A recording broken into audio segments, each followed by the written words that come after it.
यहाँ पर थे, वो एक्चुअली मेरे फ़ोन की स्टोरेज के वजह से वीडियो कट हो गई थी। बस ये इतना सॉल्व करने को बचा था, तो MCM LCL कट हो जाएगा। तो ये वैसे तो आप सही सॉल्व कर चुके होंगे। ये 6G/4L आ गया ओमेगा स्क्वायर बराबर ओमेगा स्क्वायर, तो ये हमारा आ जाएगा 3/2GL बराबर ओमेगा स्क्वायर। तो ओमेगा यहाँ से निकल के आएगा 3G/2L। आई होप आपको क्लियर हो गया। तो बस इतना ही पार्ट बचा था लेक्चर 8 के उस लास्ट क्वेश्चन का, जो मैं इधर ये सॉल्व कर रही थी, वो वीडियो कट हो गई थी। तो बस यही तक था। लेक्चर 8 का रिवीजन पूरा हो गया। अब मैं 9 वाला पार्ट यहीं से कंटिन्यू कर देती हूँ, वरना ये 2 सेकंड के लिए वीडियो पे अपलोड करूँगी। तो लेक्चर 9 के आगे का पार्ट मैं इसी में कंटिन्यू कर देती हूँ, और इसे लेक्चर 9 का पार्ट 1 करके मैंने इसमें डाल दिया है, प्लेलिस्ट में डाल दूँगी।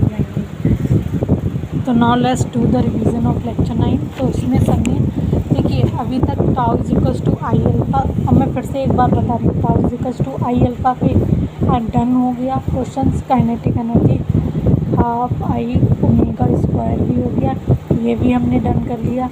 हमने ओमेगा निकालना भी सीख लिया वर्क एनर्जी थ्योरम से, ये भी डन हो गया हमारा। और हमने हिंज फोर्स भी निकालना सीख लिया, हिंज फोर्स भी हमारा हो गया। हिंज फोर्स कैसे हो गया, F net is equals to mass into acceleration of centre of mass, बल मास से। अब कुछ इसके और अच्छे सवाल और अच्छे कॉन्सेप्ट देखते हैं आगे। अब जैसे फिर एक रॉड है, वो यहाँ पर फिक्स कर रखी है, T इज इक्वल्स टू 0 पे हमने इसे ड्रॉप कर दिया, मास M और लेंथ L है। तो अब हमसे इसमें हिंज फोर्स पूछी है जब ये रॉड वर्टिकल हॉरिजॉन्टल हो जाएगी।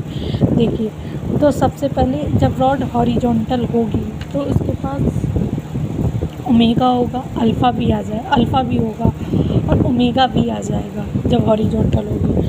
हॉरिजॉन्टल मीन्स लाइक दिस, ये ऐसे हो जाएगी। तो इस केस में इसके पास अल्फ़ा होगा, ओमेगा, दोनों चीज़ें होंगी। यहाँ पर T इज इक्वल्स टू 0 पे, तो यहाँ पर तो ओमेगा 0 था।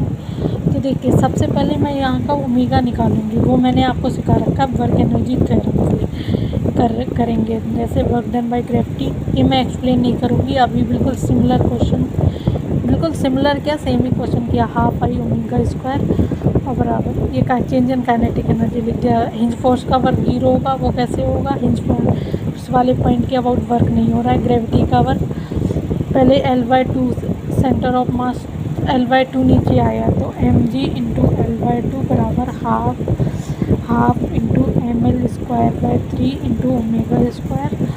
तो m से m, l से l कट गया, एक l बचा, 2 से 2 कट गया, तो ये 3 ऊपर गया, 3G/L का रूट आ गया, ओमेगा आ गया। तो हमने पढ़ा था रिजिड बॉडी है, ओमेगा सेम होगा सारे पॉइंट्स के लिए। अब जब ये रॉड यहाँ पर आ गई है तो इसके पास अल्फ़ा भी तो होगा। इस यहाँ पर जो अल्फ़ा होगा वो हम कैसे निकाल सकते हैं। मैंने कहा था उस फिक्स एक्सिस के अबाउट टाउ नॉट बराबर, जैसे ए ओ पॉइंट मान लिया, उसी एक्सिस के about moment of inertia into alpha करके मैं यहाँ का अल्फ़ा निकाल सकती हूँ। तो वो अल्फ़ा मैं कैसे निकालूँगी, मैं इधर देखिए निकाल रही हूँ, tau is equals to I alpha. तो यहाँ पर कौन सी फोर्स लग रही होगी, देखिए हिंज फोर्स इस वाले पॉइंट पे लग रही होगी, पर उसका वर्क 0 का, क्योंकि इसी पॉइंट के अबाउट टॉर्क लिख रहे हैं। तो ये फोर्सेस यहीं से पास कर जाएंगी। mg की वजह से टॉर्क आएगी, mg into L/2। Moment of inertia इस एक्सिस के अबाउट होगा, ml square by 3 into alpha. तो अल्फ़ा यहाँ से आ जाएगा, m से m कट गया, एक l बचा, तो 3G/2L आ गया हमारा अल्फ़ा। कैसे आ गया, आई थिंक आपको समझ में आ गया होगा। अल्फ़ा आ गया, ओमेगा भी आ गया। तो अब ये रॉड जब ये हॉरिजॉन्टल हुई तो इसके पास ओमेगा भी है और अल्फ़ा भी है। अब हमें हिंज फोर्स निकालना है। तो देखिए हिंज फोर्स निकालने के लिए क्या करेंगे, ये मैं नेक्स्ट पेज पे समझाती हूँ। ये पेज इधर फिलअप हो गया है। तो अब आगे कैसे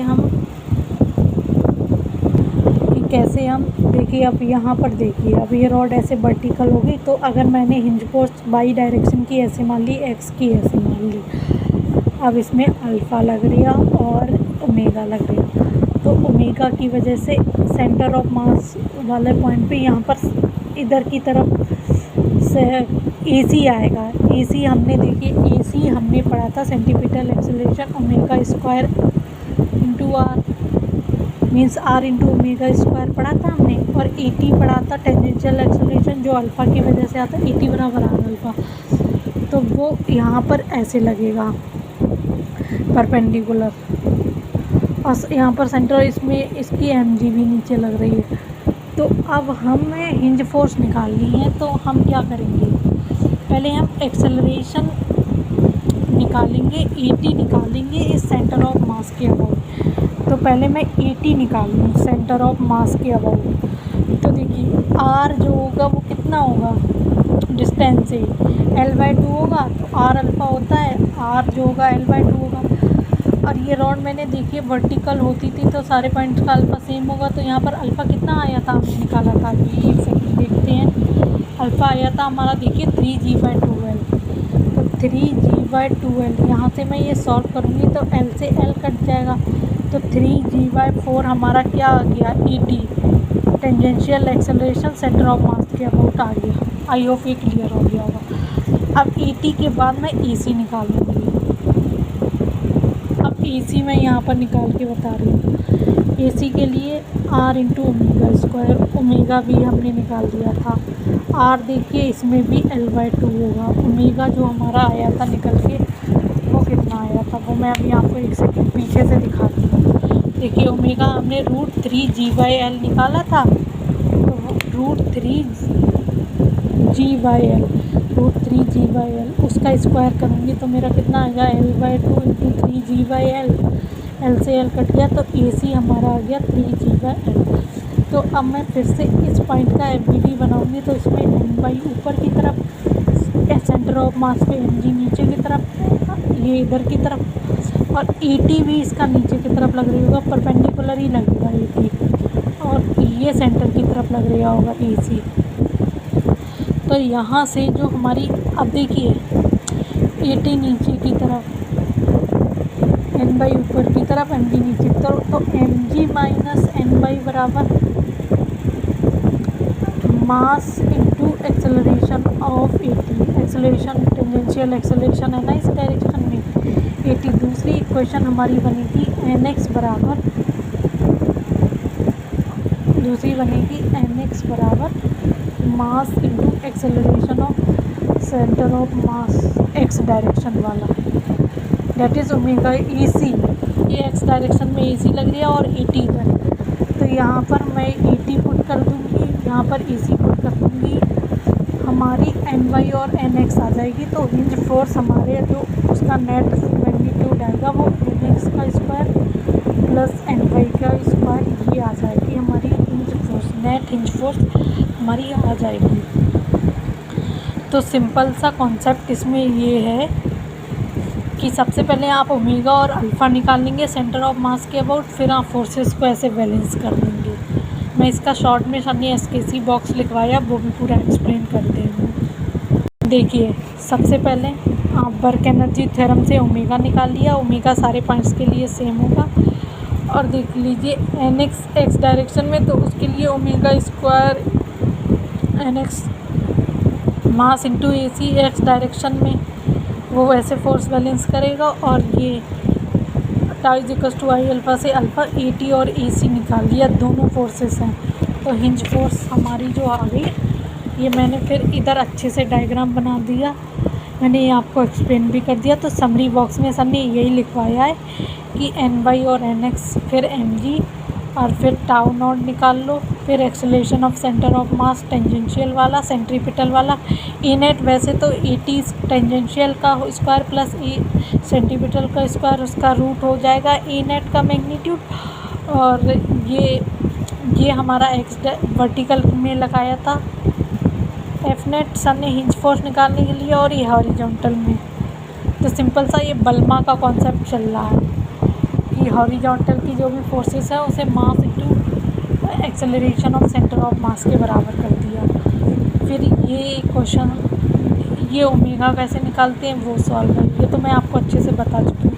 ये एल डिस्टेंस नीचे आया तो centre of work done by gravity M G into L, half I omega square, I is equal to M L square by 3 होगा इस पॉइंट के अबाउट, एन के अबाउट रॉड का, इस फिक्स पॉइंट के अबाउट, और ओमेगा यहाँ से हमारा √6g/l आ गया। देखिए इस केस में √6g/l आता था और इस केस में ओमेगा √3g/l आता था। ये क्वेश्चंस काफ़ी इंपॉर्टेंट हैं, ये सब मैं आपको अच्छे से एक्सप्लेन कर चुकी हूँ और ये मैंने लिखवा भी रखा है कि ओमेगा के लिए, और वो ओमेगा और स्पीड पूछेगा तो work energy theorem, tau alpha पूछेगा तो हम tau is equal to I alpha लगाएंगे, और अगर कोई मुझसे हिंज फोर्स पूछेगा तो एफ नेट, डेट इज़ हम बल्मा को याद करेंगे, एफ नेट बराबर मास into acceleration of centre of mass. I hope आपको इतना तो ये सब अच्छे से क्लियर हो गया होगा।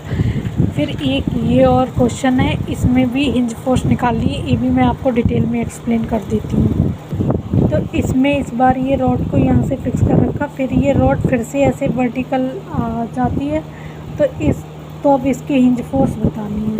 तो पहले मैं ओमेगा निकालूंगी वर्क एनर्जी थ्योरम से, बराबर हिंज फोर्स, ये मास एम है और लेंथ एल है। तो देखिए इस बार सेंटर ऑफ मास यहाँ पर L/2 नीचे है और इससे पहले L/2 ऊपर था, तो टोटल सेंटर ऑफ मास कितना नीचे आया है, तो इसका work done by gravity mg/l, hinge force का वर्क डन 0 बराबर change in kinetic energy, that is equal to half I omega square, initial kinetic energy तो 0, तो वो आएगी मेरी half into M L square by 3 into omega square बराबर mg into L.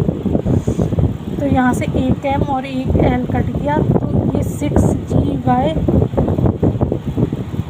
का root आ गया हमारा ओमेगा कैसे आया, आई थिंक ये आपको समझ में आ गया होगा अच्छे से। तो फिर मैं आपको क्या कुछ बताने वाली थी, इसमें एक सेकंड में भूल गई, क्या था ओमेगा तो आ गया अच्छे से।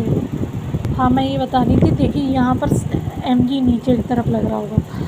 अब मैं जब ये रॉड वर्टिकल हो गई तो हमसे हिंज फोर्स पूछी है, ऐसे हो गई, तो यहाँ पर देखिए mg यहाँ लग रहा है, ये सेंटर ऑफ मास है, इसका AC इधर लग रहा होगा, ET इधर लग रहा होगा। अब देखिए ET इस केस में 0 होगा, क्योंकि इस पॉइंट के अबाउट हम जब टॉर्क लिखेंगे तो अल्फ़ा निकालेंगे I इंटू अल्फ़ा से। तो देखिए टॉर्क mg इसी डिस्टेंस लाइन इसी फोर्स पे आ गया, तो टॉर्क ही 0 आ गया, तो I इंटू अल्फ़ा भी 0 मीन्स अल्फ़ा भी 0, अल्फ़ा 0 मीन्स AT 0। तो हम देखिए वर्क एनर्जी वाले चैप्टर में भी पढ़ते थे कि लोएस्ट पॉइंट पे तो हमारा AT 0 आता था, जहाँ पर हम वो मिनिमम कंडीशन पढ़ते थे √5gr वाली, फिर वो टॉप मोस्ट पॉइंट पे पहुँचता था वो तो √gr वेलोसिटी हो जाती थी। याद है अगर आपने वो मेरी वर्क